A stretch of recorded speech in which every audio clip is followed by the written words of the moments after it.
Hello everyone, today in this video we will discuss how to fix QR code scanner not working issue on Galaxy A57.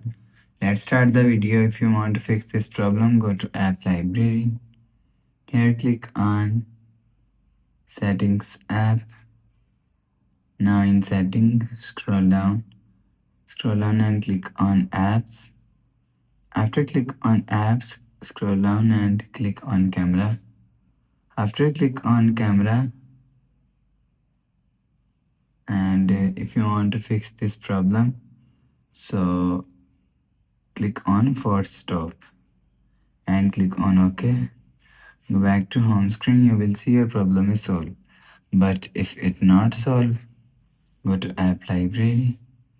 Here click on camera app. After click on camera app, click on this four dot icon and click on the settings icon. Now in camera settings, so you will see scan QR codes as here. If you want to fix this problem, so turn on scan QR code and turn off. Turn on or turn off scan QR codes.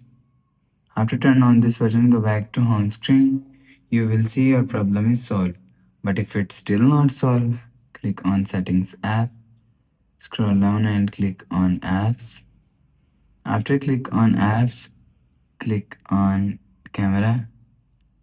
After click on camera, click on storage and click on clear cache. After click on clear cache, click on clear data and click on delete. After click on delete, go back to home screen. You will see your problem is solved. But if it still not solved, click on settings app, scroll down to end, click on software update. Click on download and install. You will check your software update is latest. If it not latest, update your software latest. After update software latest, go back to home screen. So that's how you can fix QR code scanner not working issue on Galaxy A57. If you like the video, please subscribe. Thanks for watching.